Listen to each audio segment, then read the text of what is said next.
come once again to discuss things.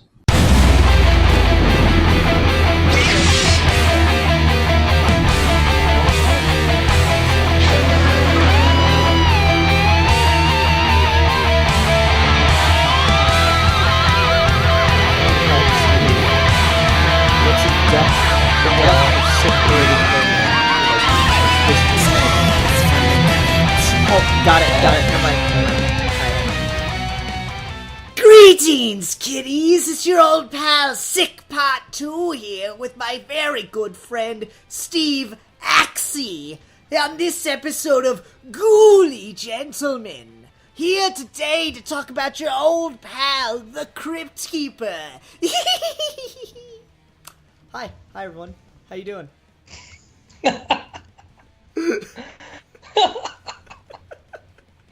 I like it. Yeah, I do. I think I do an alright CryptKeeper. I think so. You should totally dress that up as Halloween. Oh, maybe one day. Anyway, yeah, so today we're here to discuss The CryptKeeper from Tales from the Crypt, the famous EC Comics book, and, of course, the HBO television series. Tales from the Crypt is an anthology horror series, but, of course, to tie it all together, they decided to give a narrator, a storytelling character to bookend basically everything. And that character is, of course, the CryptKeeper. He has friends in the EC Comics verse. You got the Vault Keeper and the Old Witch, but the CryptKeeper stands out as a beacon among them. So yeah, all that being said, I love the CryptKeeper. I think he is hysterical and awesome, and yeah. Steve, what are your thoughts on the CryptKeeper? I love the CryptKeeper. When we had that old Nightmare on Elm Street TV show, they tried to turn Freddy into the CryptKeeper, and something about Freddy doing that never felt right to me. I literally did not know this was a thing. You didn't remember this show? You don't remember this whole he's got this whole never. What's it called? No. What is the word for that? I'll have to look that up at some point. I don't want to get too distracted, but I never knew this was. Yeah, he's got his own fortune-telling orb and shit like that, and he's trying to be the CryptKeeper, and it's not as good. Partly because the CryptKeeper is this really interesting, almost neutral force where he looks evil and he's sinister and he has dark jokes and he tortures people and shit, but he's never the bad guy of any particular episode or anything he's doing. And that's really interesting. He toes that line as this creepy host really, really well. And we don't do those kinds of horror variety or anthology shows anymore. And so he really sticks out as one of those really cool horror personalities. Yeah. We Bobby and I played that game Terrordrome last year. And it's like a fighting game with the 80s slasher characters, basically. And I really want them to do a rostered expansion to that game and put a lot of other 80s and 90s horror characters in there.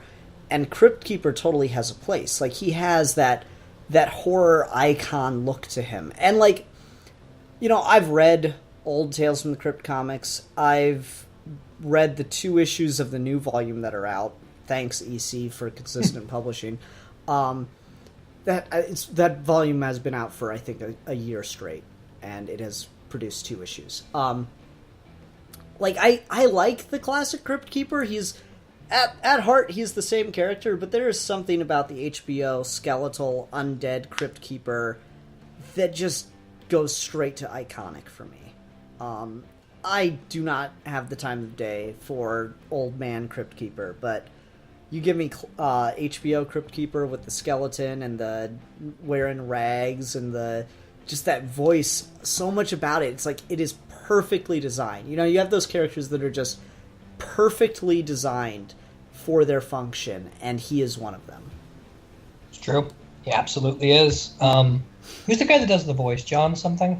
I don't know the voice actor's name. That would be a good thing to look up, huh? If we were maybe professional podcasters, we should probably know Fuck that. this. I'm going to Google this shit while we are on the show. Okay, let's see. Listen to us Googling things. Okay, his name is John Cassier. Cassier? Okay. Huh, there's a couple people named for this. Tim Curry, Kirk Douglas, Jeremy Hyams. Interesting. When did Tim Curry voice the Crypt Keeper? I don't know. That sounds horrifying, though. You can tell a lot about a person from where they know Tim Curry. Yeah, I'd say that. I know him from when he was a communist that wanted to go to space. Oh my god, anyway. the best thing ever. Okay, so this, the Crypt Keeper, this voice actor in particular, John Case here, he's really big. He's a prolific voice actor, but he's done some really random geeky shit. He's had cameos as like a Crypt Keeper type person on Grand Adventures of Billy and Mandy. Oh, that's fun. I know let's see. that's one of your favorite shows too. So that's I funny. love that cartoon. It used to be so good. Yeah, so he's a career voice actor. That's pretty badass. I mean, it takes a lot of work to get that shrillness. Like, even doing it at the beginning of this episode really hurt me. I'm still feeling that a little bit in my throat. Oh, I'm sure. Yeah, it's not an easy thing to pull off, particularly for that show. Yeah, like he did some crazy stuff in that show when he was voice acting things. Like, he did songs. He did a rap at one point, which just got like ridiculous. Like, there are times when like he just got hilariously ridiculous, and it always worked for me. It never jumped the shark. It was always like, okay, because the Crypt Keeper serves that really, really great purpose of, you show this thing that's like super fucked up. Like, there's an old issue of Tales from the Crypt where like a baseball team kills another baseball team and starts playing baseball with the dismembered body parts of the other team, like hitting the head as the ball using a leg and shit like that.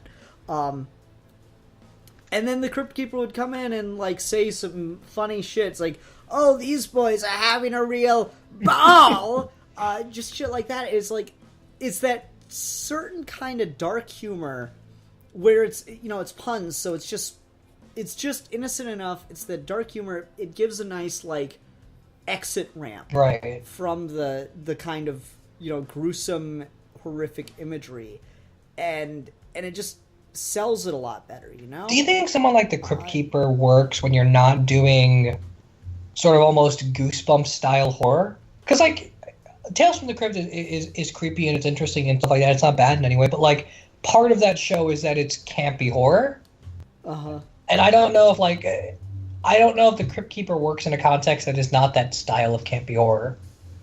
Well, I wouldn't even say it's campy. I'd say it's schlock. Sure, yeah. And yeah, I don't know, like, does the Crypt Keeper function for like psychological horror? And my answer would be yes. Because there are episodes of Tales from the Crypt that like are really just grounded and not like, oh, I married a demon or whatever. Like, there's an episode in the first season, I want to say, where this guy and his wife are on a anniversary vacation at their friend's cabin. And their friend's there, but like he's at a cabin across the lake or some stuff. And the guy's like, unemployed. He's not working, so he's feeling very emasculated because he didn't have anything to do with this amazing vacation. His wife's having a great time. He doesn't want to do anything besides sit in the cabin.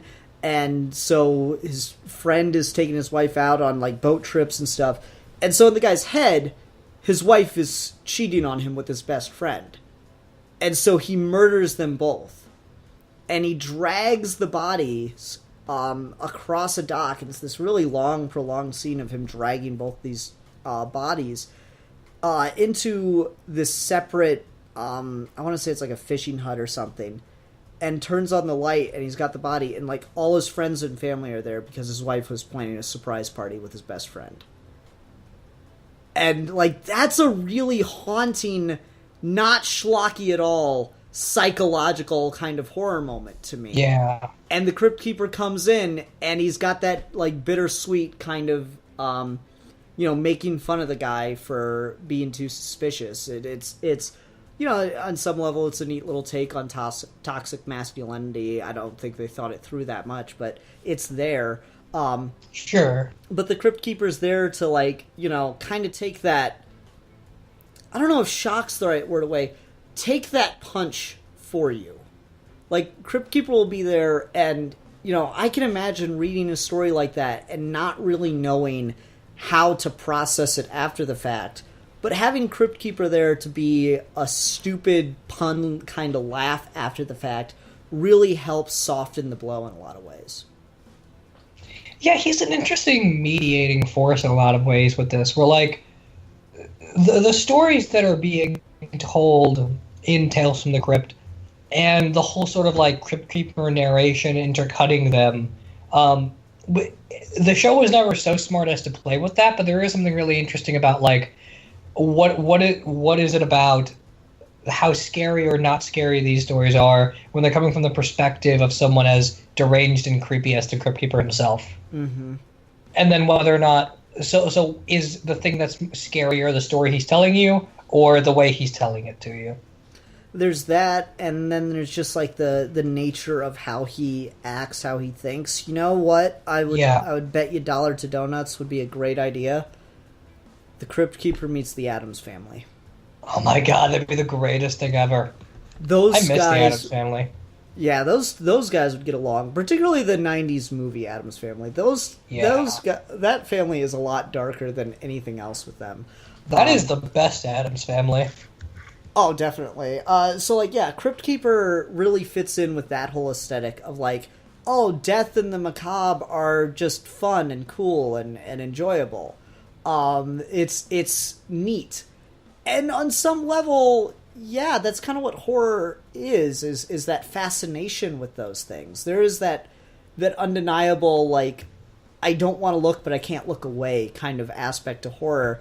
And I think the Crypt Keeper and other characters like him serve to appeal to that side of things it's kind of hard to get at with, like, a true horror villain. Like, I don't feel like Freddy or Jason or any of those characters or Dracula or Frankenstein appeal to that same sensibility of I can't stop watching. Well, I'm saying that part of that is that, like, is the Crypt Keeper even really a villain so much as he's just a creepy guy, you know?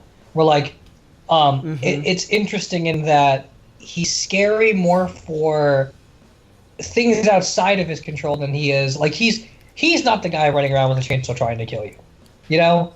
But, like, there's something about, like, the stories But he's got body parts everywhere. Exactly. He's, like, you know, there's this... Yeah. Yeah, and, like, you know, it's funny because, particularly the HBO version, people were frightened as fuck of the Crypt Keeper. I worked with a guy when I was working at Goodwill, and anytime we got Crypt Keeper merchandise, he wouldn't pick it up because, as a child, he watched the Tales from the Crypt intro where, like, Crypt Keeper comes popping out of the coffin, and, like, you know, his older brother was watching it or some shit, and so he was trying to do the little brother thing of watch the adult stuff, right? And as soon as the fucking Crypt Keeper popped out of the coffin, he told me he had to leave the room. He couldn't take it.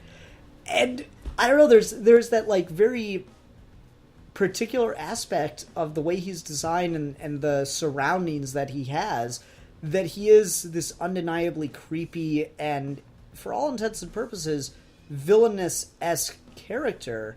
But, like, I think what the Crypt Keeper ultimately comes down to is he's the kid with the flashlight around the campfire telling the stories, right? Yeah, he's the one that takes the pleasure in scaring you, in talking really quietly, with the flashlight on his face only. And then, when you're least expecting it, raising his voice, shouting, moving his arms everywhere, getting up in your face, jumping next to the fire. Like, that's the role that he serves, and that's the kind of thing that he does. He's the character that takes the pleasure in those absolutely. actions. I mean, he's so much of his horror, even more so than the visuals, just comes from, like, the way he's telling that story, that shrill voice, like you mentioned, that sort of, like, really basic presentation of it. Again, this is partly why he works better than, like, Freddy did, because you can only get Robin Englund for so long, and if he's not, like, actively a function of how you're experiencing the story, then it's just not as interesting. Definitely. And, you know, the 90s were a good time for the whole horror host era. Crypt Keeper and Elvira, I shipped them.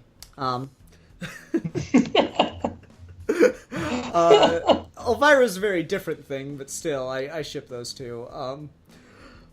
But like, you know, that was the era of the horror host, and you know, it's unfortunate that the reboot of Tales from the Crypt kind of fell through. I was really looking forward to that. Well, and I mean, I feel like particularly now when we have like so many cartoons that are like 10, 15-minute episodes long, and everything's sort of more vignette anthology style anyway, it would have been the perfect time to do something like more Tales from the Crypt. Yeah, I got bogged down in legal hell. Which sucks. I mean, I feel like we don't do... Because American Horror Story is fine. I like things about it, but like there's something about like that sort of like schlocky horror that I really miss. I don't... It would be cool to have that sandwiched between the crude humored kids cartoons and the torture porn horror movies that we release.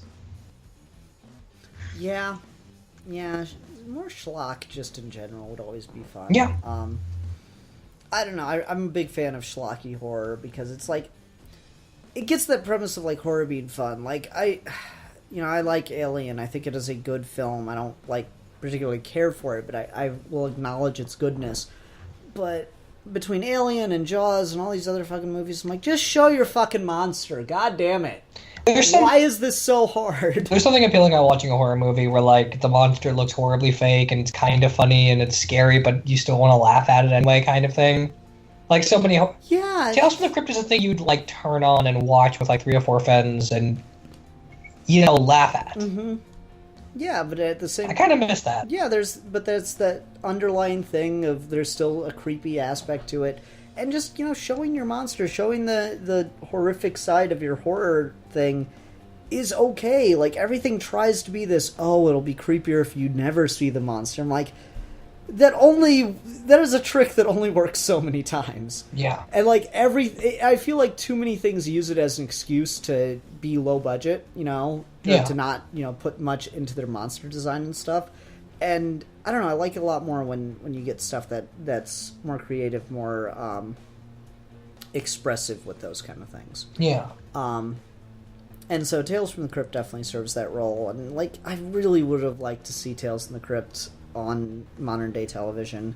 There was like a bit of a scandal as to whether or not the Crypt Keeper would be in it, but now it doesn't matter because now he's definitely not going to be in it because now it's not going to happen. And I just wouldn't want a Tales from the Crypt show without the Crypt Keeper. Yeah, they're discussing if it'd be like the HBO style one or if it would be the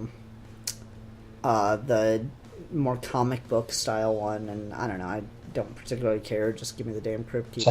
Same. What else can we talk about with the Crypt Keeper? So, the comics I've read a few of. It's not my like the biggest thing that I'm into or anything, but like we've had narrator, like, almost Twilight Zone style setups with comics before. Something about having the Crypt Keeper as like part of a TV show or a movie just makes more sense to me than it does in the comics. Well, like in the comics, it feels like they're trying too hard to do a thing that you can't really do in comics. You see, I don't know. I'd say read the 2 new issues of the new volume and tell me what you think there, because the Crypt Keeper using modern day internet speak is pretty freaking awesome. That is pretty cool. Yeah. I mean, I'd like to see that. Yeah, it's like she can post her photos on Facebook, TWO, because she was a Two-Face. I thought that was pretty good. Like, just stuff like that. You know, it's one of those things where, like, when they know what they're doing with it, it works really well. When they don't, you can tell. Yeah. Is what, and I've not read I don't want to seem like a Tales from the Crypt comic expert, but like the stuff I've read, I've enjoyed. There is, like, it, you know, keep it short, keep it simple, keep it sweet. Is a general rule for Crypt Keeper in comics, I think. But honestly, when it works, it works. When it doesn't, it doesn't. Is all I think it comes down to. I don't know if it's like, if it's specifically because it's a comic book. I don't know. I feel like we've done stuff like this all over the place, and, you know, sometimes it works really well, sometimes it doesn't. Like, did you ever read Joker's Asylum? Yeah, we've talked about that before. Yeah, like, that was, you know, that was a really mixed bag of single issues, But, like, when the Joker was playing CryptKeeper, that shit worked well. Like when they did it well, it worked really well. When they were phoning it in, you could tell they were phoning it in. I think it's just a case-by-case basis. That's fair. See, now that I mentioned this earlier, in my head I'm kind of going throughout this route of, like, a distinction between the type of horror you got in the Twilight Zone versus the kind of horror you got in Tales of the Crypt. And it's more along the lines of, like, Twilight Zone's more of a sci-fi thing.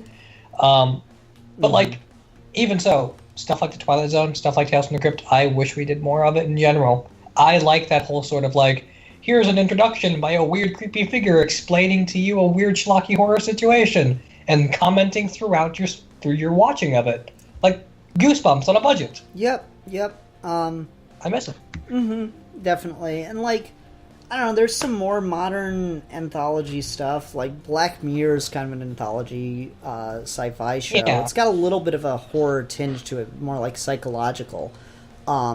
It's funny, I told my mom that. I was like, hey, you watch an episode of Black Mirror with me. It's kind of horror, but it's more like psychological. It's not like boo, scary stuff. And the one episode we watch is the one where the guy's trapped in the house and they've got, like, a thing in his head. And so fucking spiders are popping up around the corner and all this shit. She's like, no, can't watch it. I'm like, God damn it. The one fucking episode. But that doesn't really have a host. That doesn't have much of anything tying it all together besides, I don't know, Heidegger jerking off to it. Yeah, I mean, there's not, like, a structure to Black Mirror. It's all just kind of random stories. Yeah. So I don't know, like, yeah, we need horror hosts again. I miss that.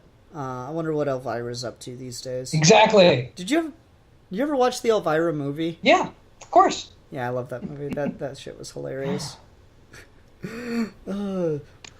I'll take a Bloody Mary. We don't serve alcohol after 6. Would you like a virgin? Maybe after dinner. Just damn. This is the greatest thing. Yeah, like those.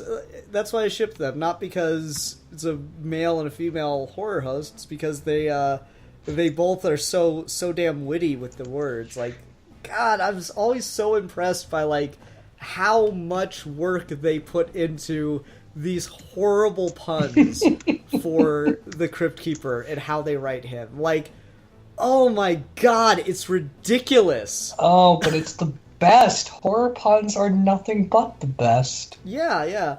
I'm trying to think of, like, there's a really, really good one that comes to mind. And, like, I don't know. Part of it's just the cringe-worthiness fun. Like, I did it at the beginning of the episode. I was like, oh, shit, I need something to call Steve. What can I call Steve? What can I call Steve? What can I call Steve? Ah, Steve Axie. Yeah, that works. It's, like, so twisted, and it doesn't even make sense, but it's the best thing ever. So I love those. I love horror puns. The CryptKeeper's just, he's a fun, neat little character. Now, you said you didn't get a chance to watch anything for this. Do you have, like, any particular memories of the CryptKeeper? Like, anything that, like, sticks out to you? Not particularly. I didn't grow up on Tales from the Crypt in that same sort of way. I caught it. I caught it sporadically, and then I watched all of it for when we did that video that one time. But yeah, just for me, part of what I remember about the CryptKeeper is that, like, that sort of there used to be the thing where, like, the stories I was watching never creeped me out quite as much as cutting back to him laughing at it did. And so, like, I would be into the show, but every time he popped back up is when I actually got scared. Interesting. Okay. Yeah. Huh. That's fun. For me, I don't know, I'm trying to think of, like, there's some of the silly stuff, like when he puts on the black turtleneck and the beret and does a beat poem. That's just hilarious. But then there's also, like, some of the other stuff that I thought was just, like, that first season CryptKeeper is probably my favorite, where it's still funny, but it's just, like, kind of on edge and a little unnerving and a creep factor. Like, there's I think it's the first episode, The Man Who Was Death, about the executioner, and at the end of that episode, the CryptKeeper puts himself in the electric chair, throws the switch, and starts laughing maniacally as he's being shocked. And there's just Yeah, there's just something about that that's like a really unsettling thing that kind of sticks with you, and I really, really appreciate that. Yeah. There's the Crypt Keeper is very GIF worthy, I think. Oh yeah, absolutely. It's weird that that's not a thing.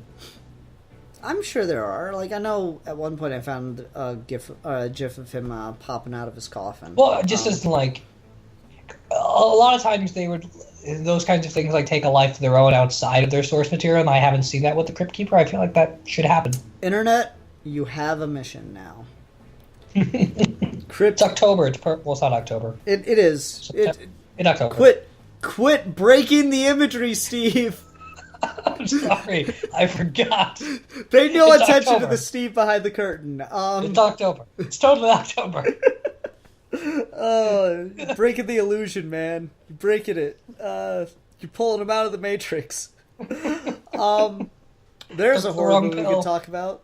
The Matrix. Oh my god. The horror of that movie. Yeah. Alright, anyway.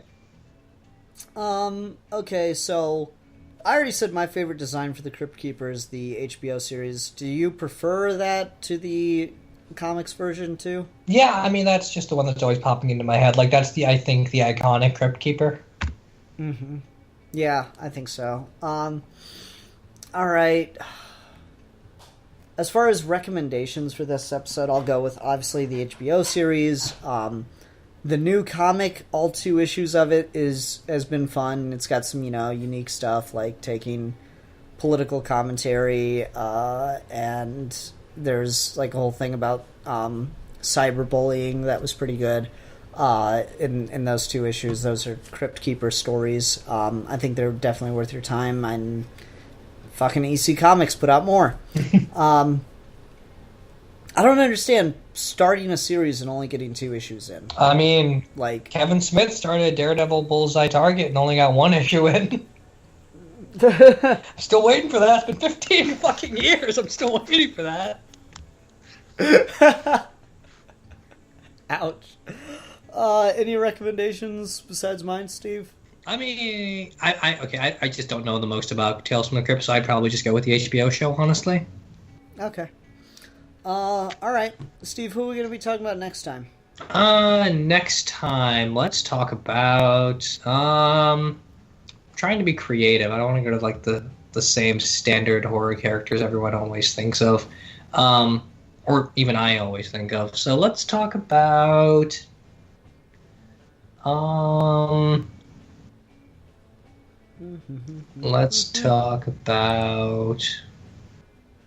let's talk about sex, baby. Let's talk about you and let's talk about shit. I feel like I've got something. You take your time, you'll get there. I'm sure. It's not like you got like maybe 100 people sitting here hanging on your every word. They need to be hanging on my every word. This is what I do. Yeah. Let's see. Let's talk about. I'm leaning more toward. I didn't want to necessarily do a classic character, but I'm kind of leaning towards it just because I feel like no one ever talks about this one anymore, and I feel like there's lots of fun stuff to do with them. Let's talk about the Wolfman. Deal. Motherfucking deal. Yes. Okay, cool. Everyone, thanks very much for watching. Until next time, I'm the Philosopher. And I'm the Exile. And we are your geeky gentlemen, and we will be discussing things.